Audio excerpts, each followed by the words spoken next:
Good evening student. Stem modification के topic को आगे बढ़ाते हुए ये मेरा दूसरा वीडियो है। इसके पहले मैंने एक वीडियो ऑलरेडी बना रखा है स्टेम और उसके मॉडिफिकेशन पे, तो ये इसका दूसरा पार्ट है। उसमें हम लोगों ने अंडरग्राउंड स्टेम मॉडिफिकेशन की बात की थी। इस वीडियो में बाकी बचे हुए दो जो टॉपिक हैं आपके, यानी aerial modification and sub aerial modification, उसकी बात हम लोग यहाँ पे करेंगे। ठीक है, तो हम लोग सबसे पहले स्टार्ट करेंगे सब एरियल मॉडिफिकेशन से। और सब एरियल मॉडिफिकेशन में जो पहला टॉपिक है आपका वो क्या है, रनर। ठीक है, तो स्टेम को रनर के फॉर्म में हम लोग कैसे डिफाइन करते हैं, कैसे पता चलता है कि स्टेम हमारा रनर है। देखिए, रनर में दो तीन बातें होती हैं। पहला, स्टेम जो हमारा होगा, स्टेम इज वीक, कमजोर होगा, है ना, एंड हॉरिजॉन्टल। हॉरिजॉन्टल बोल सकते हैं और टेक्निकली प्रोस्ट्रेट बोलते हैं। तो हॉरिजॉन्टल या प्रोस्ट्रेट होगा ऑन ग्राउंड सरफेस। कहने का मतलब क्या है कि अगर एक बेसिक प्लांट, मान लीजिए ये ग्राउंड सरफेस है और यहां से प्लांट ऐसे इराइज हो रहा है, ठीक है, तो एडवेंटिशियस बड बनेगी और वो स्टेम के फॉर्म में धीरे धीरे ग्रो करेगा। और जैसे ही अगला नोड बनेगा, उस नोड से फिर रूट बनेगी, नई लीव्स बनेगी, फिर उसके बाद ये आगे बढ़ेगा। फिर देखिए, हर नोड से रूट और लीफ बनती जाएंगी। तो इस तरीके से अगर स्टेम हॉरिजॉन्टली ग्रो कर रहा है और हर नोड से रूट और लीफ बन रही हैं, तो ऐसे केस को हम लोग क्या बोलते हैं, रनर बोलते हैं। तो रनर में हमारे पास बहुत सारे एग्जाम्पल हैं। सबसे पहले दूब ग्रास, जो सबसे कॉमन एग्जाम्पल है आपका, दूब ग्रास। और दूब ग्रास का साइंटिफिक नाम होता है साइनोडॉन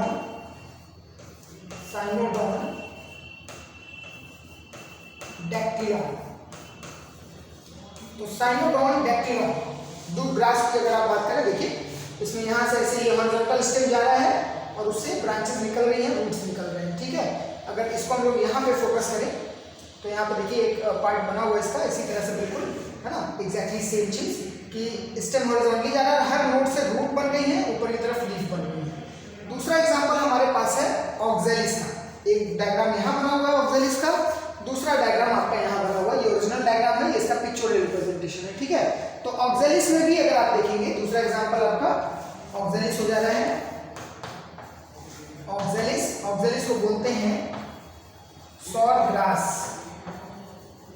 ठीक है, सौर ग्रास, खट्टी घास बोलते हैं, क्योंकि इसमें ऑक्जेलिक एसिड पाई जाती है, जिसकी वजह से इसकी पत्तियां खट्टी होती हैं। ठीक है, तो इसमें भी आप देख सकते हैं, ये देखा होगा येलो कलर के फ्लावर होते हैं। ठीक है, इसमें भी स्टेम हॉरिजॉन्टल है और हर एक नोड से नीचे की तरफ रूट, ऊपर की तरफ लीफ बन रही है। ठीक है, ये बड़ा डायग्राम है इसी का, इसको भी आप तो देख सकते हैं। तो इस तरीके से आप रनर को डिफाइन कर सकते हैं। अब देखिए, इसके नेक्स्ट बार अगला जो मॉडिफिकेशन होगा हमारा, वो होगा स्टोलन का। तो स्टोलन और रनर में बहुत बारीक डिफरेंस है। ठीक है, तो उस डिफरेंस को हम लोग समझेंगे। तो क्या डिफरेंस है यहाँ पे, जैसे आपको स्टेम हॉरिजॉन्टल मिल रहा है, हॉरिजॉन्टल वहाँ भी होगा, लेकिन हॉरिजॉन्टल होने के साथ साथ वो स्टोलन के केस में आर्च बनता हुआ नजर आएगा, यानी स्टेम जो है वो थोड़ा सा कर्वेचर बनाते हुए जाएगा। ठीक है, तो चलिए इसके बाद बात करते हैं हम लोग स्टोलन का। तो देखिए, स्टोलन में क्या हो रहा है, आप किसी को भी देखिए, यहाँ पे अगर मान लीजिए ये ग्राउंड सरफेस है, ठीक है, मान लीजिए ग्राउंड सरफेस है और ग्राउंड सरफेस से प्लांट हमारा बन रहा है। इस तरीके से यहाँ पे भी प्लांट बन रहा है, ये लीफ निकल रही है। ठीक है, आप किसी भी डिजाइन की लीफ बना लीजिए।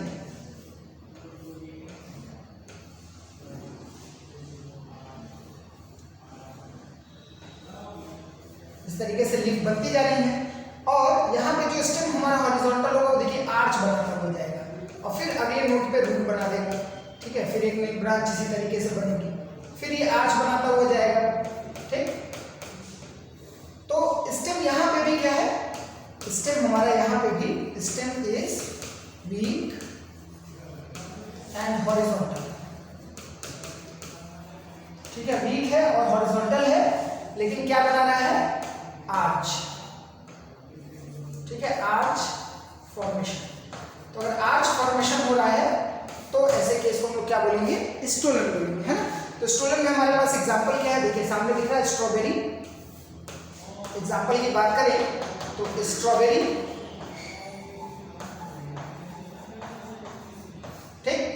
फ्रेगेरिया बोलते हैं, फ्रेगेरिया। और दूसरा हमारा है जैस्मिन। दूसरे साइड देखिए ये स्ट्रॉबेरी है, ये उसका पिक्चोरियल रिप्रेजेंटेशन है, ठीक है। ये जैस्मिन का ओरिजिनल डायग्राम देखिए, इसमें भी ये आर्च बन रहा है, साफ साफ दिख रहा है, यहाँ से देखिए आर्च बनाता हुआ जा रहा है, ठीक है। तो उसी का ये पिक्चोरियल रिप्रेजेंटेशन है। दूसरा एग्जांपल हमारा हो गया जैस्मिन। जैस्मिन का साइंटिफिक नाम जैस्मीनम होता है, तो इसलिए दोनों चीजें लगभग सिमिलर हैं। तो स्ट्रॉबेरी और जैस्मिन हमारा स्टोलन का एग्जांपल होगा, ठीक है। तो बेसिक डिफरेंस को आपको याद रखना है। बेसिक डिफरेंस क्या है कि यहाँ पे स्टेम हॉरिजॉन्टल तो है, लेकिन इस हॉरिजॉन्टल होने के साथ साथ आर्च बनाता हुआ वो रन कर रहा है, ठीक है। और अगर प्लांट एक्वाटिक हुआ, जैसे एक्वाटिक प्लांट्स में भी आपको स्टोलन मिलते हैं, best example is Ipomoea fistula. तो आइपोमिया फिस्टुला जिसको हम बेहिया का प्लांट बोलते हैं, उसमें अगर प्लांट एक्वाटिक है और स्टोलन बना रहा है तो वो क्या है, वाटर सरफेस पे रन करेगा हॉरिजॉन्टली, लेकिन आर्च नहीं बनेगा। तो एक्वाटिक सिस्टम में आर्च नहीं बनता है, ठीक है। दूसरा एक बेसिक डिफरेंस और देखा जाता है रनर और स्टोलन में, ठीक, आर्च के अलावा, कि जितने भी आपके ये स्टोलन है, इनका जो स्टेम है ये देखिए ग्राउंड से ऊपर होगा, साफ साफ दिख रहा है, ग्राउंड लेवल यहाँ है, ये ग्राउंड से ऊपर है क्योंकि आर्च बना रहा है, तो एबव द ग्राउंड होगा। जबकि रनर में क्या होता है कि जो स्टेम होता है ज़्यादातर केसेस में क्या होते हैं, ग्राउंड से नीचे होते हैं, हल्का सा, मतलब सॉइल से ऊपर से कवर होते हैं, ठीक है। तो इस तरीके से आप एक डिफरेंस ये भी निकाल सकते हैं। तो याद रखिएगा स्ट्रॉबेरी और जैस्मिन ये आपके एग्जाम्पल हो जाएंगे किसके, स्टोलन के, ठीक है। इसके बाद तीसरी कैटेगरी की बात करते हैं, ठीक है। तीसरी कैटेगरी में हमारे पास है नेक्स्ट स्टोलन के बाद, तो नेक्स्ट इज शक्कर, ठीक है। तो शक्कर में क्या है, शक्कर में ध्यान दीजिए, मैंने कुछ एग्जांपल आपके सामने बना लिया है, लेकिन पहले समझिए कि मतलब क्या है, क्यों इसको शक्कर बोलते हैं। देखिए मेन प्लांट यहाँ पे ऐसे है, मान लीजिए ये मेन प्लांट है और मेन प्लांट का ये स्टेम है।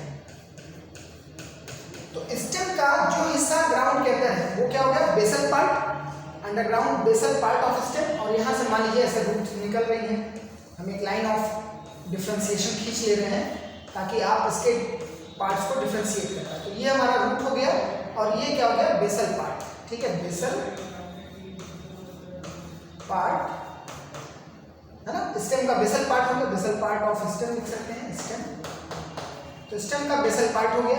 अब यहाँ से कोई ब्रांच तिरछा स्वार्ड शेप, तलवार की तरह तिरछा स्वार्ड शेप ब्रांच ये निकले, जिसकी अपनी कोई रूट नहीं है। देखिए इस ब्रांच की कोई अपनी रूट नहीं है, मेन प्लांट की ही रूट है ना, इसकी अपनी कोई रूट नहीं है। और ये ऊपर हवा में आकर के अबव द ग्राउंड आकर के, ठीक है, अपना लीफ बनाना शुरू कर दिया। तो उस पर लीफ वगैरह बनने लगी, मान लीजिए इस तरह से, ठीक है।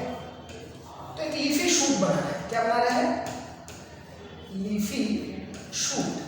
तो अगर लीफी शूट बन रहा है, कहां से बन रहा है, जो अंडरग्राउंड बेसल पार्ट है स्टेम का वहां से, लेकिन इसकी अपनी कोई रूट नहीं है।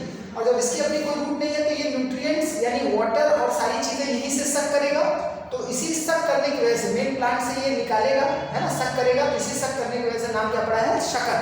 शक्कर मतलब चूसने वाला, है ना। तो मेन वाटर मिनरल्स यहीं से ये लेगा क्योंकि इसके पास रूट नहीं है। तो इस तरह का पैटर्न कहाँ कहाँ देखने को मिलता है, तो देखिए मिंट में आपको देखने को मिलेगा, ठीक है। ये मिंट का प्लांट है, मिंट यानी पुदीना, तो मिंट में आपको देखने को मिलेगा। क्राइसेंथेमम में देखने को मिलेगा, ठीक है। क्राइसेंथेमम को हम लोग पाइलेथ्रम भी बोलते हैं, ठीक है। तो क्राइसेंथेमम में भी देखिए ये यहाँ से निकल रहा है, बाद में जाकर के रूट्स बनेंगे। ऐसा मत सोचिएगा कि रूट्स हमेशा नहीं रहेंगी, शुरू में ऐसे ही बनेगा, लेकिन धीरे धीरे प्लांट इंडिपेंडेंट होगा। और जब इंडिपेंडेंट होगा तब कुछ समय बाद रूट बनेंगे। इसीलिए ये प्रोपेगेशन में भी मदद करते हैं। जितने भी इस तरह के मॉडिफिकेशन हम लोग देख रहे हैं, इसके पहले रनर था, ठीक है, स्टोलन था, ये सब प्रोपेगेशन में मदद करते हैं। क्योंकि जैसे जैसे रूट बनेंगे उसको कट करके नए जगह पे लगा सकते हैं, तो नए हमारे क्या बनेंगे, प्लांट तैयार होंगे, है ना। तो बाद में चल करके बनेगा। इसी तरह बनाना, ठीक है, मूसा पैराडिसिका, साइंटिफिक नाम जो होता है बनाना का मूसा पैराडिसिका होता है। तो बनाना में भी देखिए ये बेसल पार्ट ऑफ स्टेम से ब्रांच निकल रहा है, बाद में ये भी रूट डेवलप कर लेगा।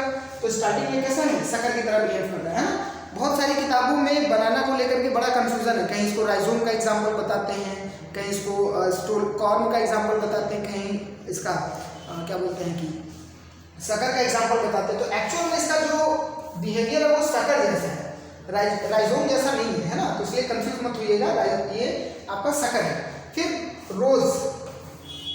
रोजा इंडिका यानी रोज में भी आपने देखा होगा गुलाब का जो पेड़ होता है मेन स्टेम तो अपनी जगह है, फिर नीचे से नए नए स्टेम्स आते रहते हैं, बिल्कुल उसी तरह से शकल जैसे।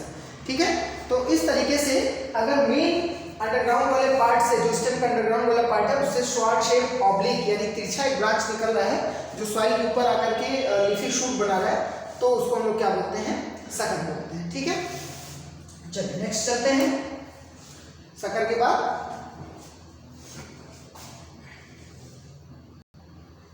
देखिए, शकल के बाद अगला हमारा ऑफसेट है। ऑफसेट क्या है, इसमें क्या क्या इंपॉर्टेंट प्रॉपर्टीज हैं। सबसे पहला, इट इज फाउंड इन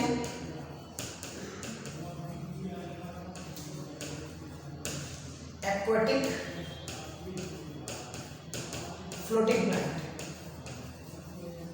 जो पानी में तैरने वाले प्लांट हैं, फ्लोटिंग प्लांट्स, उन्हीं में आपको ये मिलेगा। ठीक है, दूसरी इंपॉर्टेंट बात क्या होती है, इसमें भी स्टेम हॉरिजॉन्टल है, स्टेम इज हॉरिजॉन्टल। ठीक है, स्टेम यहाँ पे भी आपको क्या मिलेगा, हॉरिजॉन्टल मिलेगा, बट हॉरिजॉन्टल होने के साथ साथ एक इंपॉर्टेंट प्रॉपर्टी मिलेगी, वो क्या है, हॉरिजॉन्टल होने के साथ साथ जो स्टेम होगा वो स्पॉन्जी नेचर का होगा, यानी इसमें एरेनकाइमा टिश्यू, हवा से भरे हुए पैरेनकाइमा होंगे जिसमें एयर चैम्बर बना होगा, तो उसको एरेनकाइमा टिश्यू बोलते हैं। तो एरेनकाइमा होने की वजह से स्पॉन्जी नेचर का,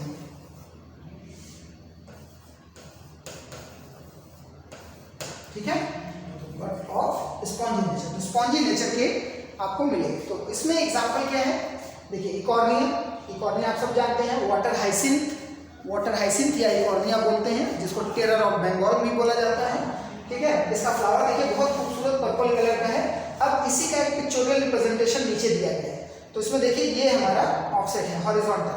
और दूसरी इंपॉर्टेंट बात क्या है कि जहाँ जहाँ नोड है, जैसे इस तरह से जा रहा है, ठीक है, इस तरह से हॉरिजॉन्टल जा रहा है, तो मान लीजिए एक नोड यहाँ, एक नोड यहाँ, तो नोड से नीचे की तरफ बहुत बंच में रूट निकलती है, तो टफ्ट ऑफ रूट ये आपको देखने को मिलेगा। और ऊपर की तरफ देखिए स्पॉन्जी, ठीक है, इस तरह से फूले फूले स्पॉन्जी आपको पेटियोल मिलेंगे, यानी लीफ के डंठल, और फिर उस पर लीफ आपकी इस तरह से मिलेगी। ठीक है, तो स्पॉन्जी पेटियोल भी है, पूरा प्लांट स्पॉन्जी, क्योंकि वो एक्वाटिक फ्लोटिंग प्लांट है, तो बॉडी साइज हल्की होनी चाहिए ताकि वो आसानी से फ्लोट कर सके, इसलिए इनमें स्पॉन्जी होता है। तो टफ्ट ऑफ रूट और रोसेट ऑफ लीफ, क्या बोलेंगे, rosette of leaf. Rosette of leaf का मतलब क्या है, देखिए अगर आप ध्यान देंगे तो जो नोड है, ठीक है, नोड से हर एक डायरेक्शन से लीफ निकल रही है, मतलब अगर नोड से हर एक तरफ से लीफ निकल रही है, चारों तरफ से निकल रही है, तो इट विल फॉर्म अ चक्र लाइक यानी व्हील लाइक स्ट्रक्चर। तो चक्र या व्हील जैसा स्ट्रक्चर अगर चारों तरफ से लीफ निकलती है तो ऐसा स्ट्रक्चर बनता है, तो उसको रोसेट ऑफ लीफ बोलते हैं। तो rosette of leaf and tuft of root, ठीक है, विद हॉरिजॉन्टल स्पॉन्जी आपका स्टेम। तो इस तरह का मॉडिफिकेशन होगा तो उसको ऑफसेट बोलेंगे। तो एक एग्जांपल तो वाटर हाइसिंथ यानी कॉर्निया हो गई, दूसरा एग्जांपल इसी से मिलता जुलता प्लांट है पिस्टिया। ठीक है, तो पिस्टिया एक एग्जांपल हो गया, और दूसरा एग्जांपल आपके पास वाटर हाइसिंथ। ठीक है, वाटर हाइसिंथ यानी जलकुंभी या इकॉर्निया का प्लांट। ठीक है, चलिए इसके बाद नेक्स्ट मॉडिफिकेशन पे चलते हैं। चलिए, तो अभी तक यहाँ तक जो ऑफसेट तक था, यहाँ पे हम लोग सब एरियल स्टेम मॉडिफिकेशन की बात की, यानी सब एरियल स्टेम मॉडिफिकेशन का मतलब होता है कि स्टेम जो हमारा ग्राउंड लेवल के पास ही है और मॉडिफाई हो जा रहा है। तो उसमें हम लोगों ने रनर, स्टोलन, सकर, ऑफसेट ये चीज़ें देखी। अब हम लोग थोड़ा ऊंचाई पे चलते हैं, यानी ग्राउंड लेवल से एबव अगर स्टेम है, इरेक्ट है, सीधा है, तो उसमें कितने तरह के मॉडिफिकेशन है उसकी बात करते हैं। तो उसमें सबसे पहला नाम आता है फाइलोक्लैड। फाइलोक्लैड, देखिए फाइलो मतलब होता है लीफ, क्लैड मतलब ब्रांच। ठीक है, अगर ब्रांच लीफ लाइक स्ट्रक्चर में कन्वर्ट हो गया, यानी स्टेम या स्टेम के जो ब्रांचेस हैं वो स्वयं खुद एक लीफ जैसा स्ट्रक्चर बना रहे हैं, तो उसको हम लोग फाइलोक्लैड बोलते हैं। ठीक है, तो पहला पॉइंट यहाँ पे हो जाएगा, स्टेम और branches form leaf like structure, जो कि ग्रीन होंगे, फोटोसिंथेटिक होंगे। ठीक है, तो लीफ लाइक स्ट्रक्चर बन रहे हैं। क्लियर? दूसरी चीज क्या होगी, जो ओरिजिनल लीफ है उसका क्या होगा, जो ओरिजिनल लीफ होगी, original leaf is modified into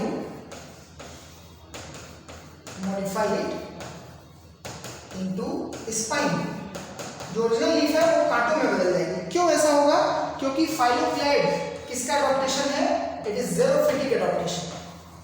ज़ेरोफिटिक यानी ऐसे पौधे जो डेजर्ट रेगिस्तानी एरिया में होते हैं जहां पानी कम है, तो वहां का ये एडॉप्टेशन है ना, इसलिए ऐसा होता है। तो ज़ेरोफिटिक एडॉप्टेशन शो करते हैं। तो ज़ेरोफिटिक एडॉप्टेशन की वजह से ये चीजें आपको नजर आती हैं। ठीक है, अब इसमें मेन एग्जांपल हमारे पास नागफनी है। देखिए नागफनी है, नागफनी को आप क्या बोलते हैं? अपुंशिया। नागफनी को क्या बोलते हैं? अपुंशिया। तो अपुंशिया इसका एक एग्जांपल हो गया। अब अपुंशिया को देखिए, ये जितने आपको लीफ लाइक दिख रहे हैं ये पूरा क्या है? स्टेम है। ठीक है, और एक स्टेम पे जितने ये कांटे नजर आ रहे हैं ये सभी कांटे लीफ हैं। ठीक, तो आप जानते हैं कि जो लीफ होती है वो नोड से एराइज होती है स्टेम के, यानी जितने कांटों की पोजीशन है जहां जहां, जैसे यहाँ पे है, यहाँ पे है, यहाँ पे है, तो ये सब नोड है।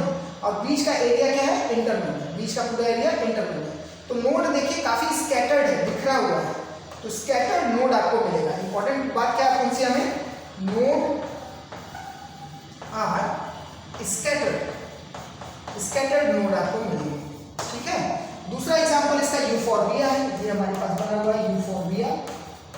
तो आपके किताब का क्वेश्चन है यूफोर्बिया और अपुंशिया के फाइलोक्लैड में डिफरेंस बताइए। तो देखिए फ्लैट है, फ्लैट लीफ लाइक स्ट्रक्चर है, जबकि ये सिलिंड्रिकल स्ट्रक्चर है। ठीक है, तो वो सिलिंड्रिकल है और ये लीफ लाइक है। तो ये एक इंपॉर्टेंट चीज याद रखिएगा, फ्लैट एंड सिलिंड्रिकल। ये डिफरेंस है यूफोर्बिया और अपुंशिया के फाइलोक्लैड। ठीक है, दूसरा इंपॉर्टेंट बात क्या है कि और भी मॉडिफिकेशन आपको देखने को मिलेंगे। कुछ ऐसे भी मॉडिफिकेशन देखने को मिलेंगे, वो भी स्टेम जो होगा वो लीफ लाइक स्ट्रक्चर बनाएगा। तो फिर उसको इससे डिफ्रेंशिएट कैसे करेंगे? तो बहुत आसान है। देखिए फाइलोक्लैड में अगर आप एक यूनिट को देखिए, ठीक है, एक यूनिट को देखिए, ये एक यूनिट आप यहाँ से ले लीजिए, ऐसे एक यूनिट, तो उसमें कई जगह कांटे निकल रहे हैं। मतलब एक जो लीफ लाइक स्ट्रक्चर है उसमें एक से ज्यादा इंटरनोड है। तो अगर एक से ज्यादा इंटरनोड होंगे तब ऐसे मॉडिफिकेशन को हम फाइलोक्लैड बोलते हैं। दूसरा इंपॉर्टेंट पॉइंट क्या हो जाएगा यहाँ पे? Has more than one internode. एक से ज्यादा इंटरनोड आपको मिलेंगे। ठीक है, तो एक से ज्यादा इंटरनोड के मॉडिफिकेशन है तो उसको फाइलोक्लैड बोलेंगे। ठीक, इसी तरह से एक अगला और मॉडिफिकेशन है, वो भी सेम ज़ेरोफिटिक एडॉप्टेशन है। क्योंकि जहां पे भी याद कर लीजिए, जहां पे भी किसी प्लांट में स्टेम या स्टेम का कोई पार्ट लीफ बना रहा है और ओरिजिनल लीफ रिड्यूस हो गई है, कांटे जैसी हुई है, बहुत छोटी साइज की हो गई है, तो ये हमेशा ज़ेरोफिटिक एडॉप्टेशन को ही शो करेगा। ठीक है, तो नेक्स्ट इसके बाद आते हैं क्लैडोड में। तो देखिए क्लैडोड भी क्या है? यहाँ पे भी क्या हो रहा है? Stem forms leaf like structure. यहाँ पे भी बिल्कुल फाइलोक्लैड की तरह स्टेम जो है वो लीफ लाइक स्ट्रक्चर बना रहा है। ठीक है, लेकिन इंपॉर्टेंट बात क्या है? यहाँ पे ये सिंगल, दिस मॉडिफिकेशन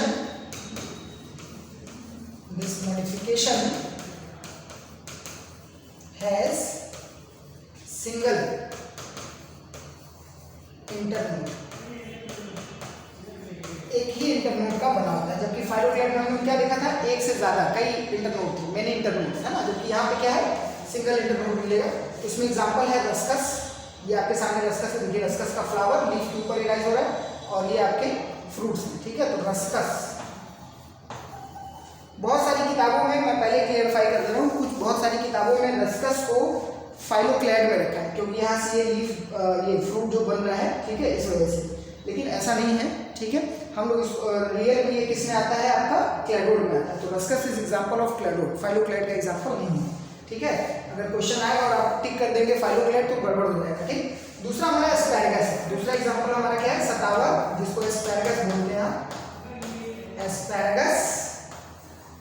एस्पैरगस को हिंदी में हम लोग सतावर बोलते हैं। तो उसमें देखिए जो ग्रीन आपको दिख रहा है पतला पतला स्ट्रक्चर, ये स्टेम है, ये लीफ नहीं है। ठीक है, और उसी का ये पिक्चोरियल रिप्रेजेंटेशन, इसी का ये पिक्चोरियल रिप्रेजेंटेशन है, बड़ा करके दिखाया जा रहा है। जो ओरिजिनल लीफ है वो स्केली है और जो आपके स्टेम के ब्रांचेस हैं वो छोटी छोटी सिंगल लीफ लाइक स्ट्रक्चर बना रहे हैं। तो एस्पैरगस और रस्कस ये दो एग्जाम्पल आपके किसमें है, क्लैडोड में, ठीक है। इसके बाद हम लोग अगले मॉडिफिकेशन में चलते हैं, ठीक, जो कि आपको देखने को मिलेगा फिलोड। देखिए पहला हम लोगों ने शुरू किया था फाइलोक्लैड से, तो फाइलोक्लैड और ये क्या है फिलोड। तो फिलोड में क्या होता है, अगर लीफ का डंठल, लीफ के डंठल को क्या बोलते हैं, जैसे मान लीजिए इस तरह से लीफ है,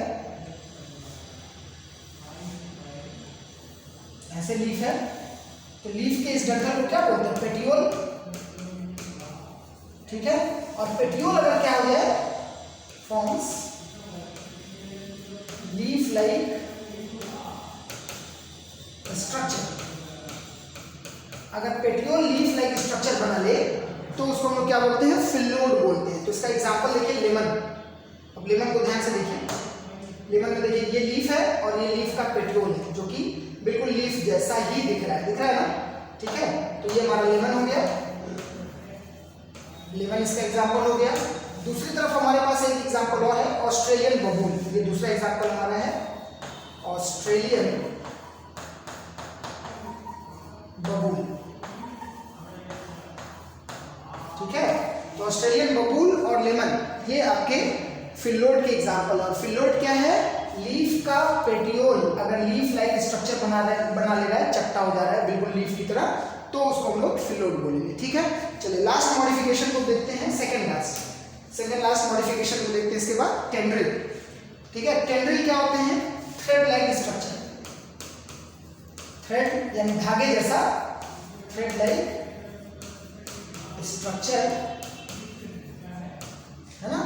तो किसमें मदद करेगा, क्लाइंबिंग में। जैसे आप कद्दू का पेड़ देखे होंगे, लौकी, कोहड़ा, करेला, उसी टेंड्रिल की मदद से वो अपने सपोर्ट आसपास जो भी डंठल, दीवार जो भी मिलेगा उस पर चिपक जाएगा लपेट करके, और फिर ऊपर बढ़ेगा। तो वो स्टेम को, प्लांट को या स्टेम कह सकते हैं, उसको ऊपर चढ़ने में मदद करते हैं, तो इसीलिए क्लाइंबिंग में मदद करते हैं। तो लिख सकते हैं हेल्प इन क्लाइंबिंग, क्लाइंबिंग में मदद करेंगे ये आपकी, ठीक है। सामने दिख रहा है, देखिए ये सपोर्ट है और सपोर्ट के ऊपर ये बिल्कुल धागे जैसा स्ट्रक्चर जो लिपटा हुआ है, ठीक। तो स्टेम टेंड्रिल, देखिए टेंड्रिल कई जगह से बन सकता है, ठीक है। तो वो आगे हम लोग एक नेक्स्ट वीडियो में कवर करेंगे कि डिफरेंट टाइप्स ऑफ टेंड्रिल कहाँ से मॉडिफाई हो सकते हैं। लेकिन स्टेम से टेंड्रिल जो बनता है वो आपको कुकुरबिट्स यानी वही कद्दू, करेला, इन सब में मिलेगा। इनके ग्रुप को हम लोग कुकुरबिटेसी फैमिली बोलते हैं। तो कुकुरबिट्स में आपको मिलेगा, ये देखिए ओरिजिनल डायग्राम है, कद्दू का पेड़ है, कद्दू के पेड़ पे आप देखेंगे स्टेम और लीफ पे काफी हेयर्स होते हैं, ट्राइकोम्स होते हैं, और वहीं से देखिए टेंड्रिल निकल रहा है और ये चिपका हुआ, ठीक है। तो ये टेंड्रिल आपको दिख रहा है, क्लियर। तो एग्जांपल क्या हो जाएगा, कुकुरबिटा, जितने भी कुकुरबिट्स हैं, कुकुरबिटा फैमिली। तो कुकुरबिटा फैमिली का एक बहुत इंपॉर्टेंट प्रॉपर्टी, ठीक है। दूसरी इंपॉर्टेंट चीज यहाँ पे क्या पूछ लेता है कि ये जो चिपक करके ऐसे ऐड जा रहे हैं, क्वाइल हो जा रहे हैं, जो क्वाइलिंग हो रही है, वो क्वाइलिंग को क्या बोलेंगे। तो जो क्वाइलिंग होती है, द क्वाइलिंग, ठीक है, ये जो गोल गोल घूम जा रहे हैं हेलिकल फॉर्म में स्प्रिंग जैसा, तो क्वाइलिंग जो है वो किसकी वजह से है, ड्यू टू थिग्मोट्रोपिक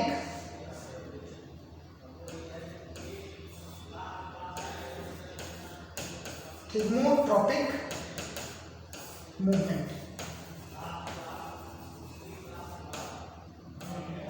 थिग्मोट्रोपिक मूवमेंट में क्या होता है, थिग्मो मतलब होता है टच, जैसे मान लीजिए सपोर्ट है और ये टेंड्रिल है, जिस हिस्से से टच होगा उस हिस्से में ग्रोथ कम हो जाएगी और अपोजिट वाले में ग्रोथ ज़्यादा होगी, तो धीरे धीरे देखिए ऐसे लिपटता चला जाएगा, कॉइल बनाता हुआ चला जाएगा, है ना। तो उसको हम लोग बोलते हैं थिग्मोट्रोपिक मूवमेंट। तो वो आपको देखने को मिलेगा यहाँ पे, ठीक। चलिए लास्ट आते हैं, लास्ट जो मॉडिफिकेशन आपको मिलेगा वो मिलेगा थॉर्न का, ठीक है। तो बहुत सारे प्लांट में आपने देखोगे खूब बड़े बड़े कांटे होते हैं, जैसे गुलाब का पेड़ देखिए तो छोटा कांटा होता है, ठीक है, तो वो थॉर्न नहीं है। जिसमें बड़े बड़े लंबे लंबे कांटे होते हैं उनको हम लोग थॉर्न बोलते हैं। और थॉर्न माना जाता है स्टेम का मॉडिफिकेशन, कुछ लोग इसको एक्सिलरी बड का मॉडिफिकेशन बोलते हैं क्योंकि एक्सिल से राइज होता है, लेकिन बात वही है, ठीक है। तो देखिए ये आपके सामने बेल का पेड़ है, ठीक है, बेल और बबूल। तो ये बबूल है पहला, इसमें एग्जाम्पल ले सकते हैं बबूल। बबूल को बोलते हैं अकेसिया अरेबिया गम प्लांट, है ना। तो बबूल का पेड़ है, तो बबूल के पेड़ में देखिए मोटे मोटे व्हाइट कलर की ये आपको थॉर्न दिख रहे हैं, ये आपके थॉर्न है, ठीक है। थॉर्न काफी टफ होते हैं, हार्ड होते हैं। कई बार सवाल पूछ लेता है कि जो स्पाइन यानी कांटे होते हैं छोटे छोटे, और थॉर्न, इन दोनों में डिफरेंस क्या है? तो डिफरेंस तो साइज का भी दिख रहा है, लेकिन इसके अलावा इंपॉर्टेंट बात ये कि ज़्यादा टफ होते हैं क्योंकि इनके अंदर वेस्कुलर सप्लाई होती है, वेस्कुलर बंडल होता है। तो वेस्कुलर बंडल होने की वजह से ये काफ़ी ज़्यादा स्ट्रॉन्ग होते हैं, ठीक है। जबकि नॉर्मल स्पाइन में वेस्कुलर बंडल यानी जाइलम फ्लोएम आपको नहीं मिलेगा, क्लियर। तो बबूल में थॉर्न मिलेगा और ये आपका बेल का पेड़, ठीक है। बेल, सीताफल जो भी कहिए, तो बेल या सीताफल, इसका साइंटिफिक नाम होता है एजल मॉर्मेलॉस।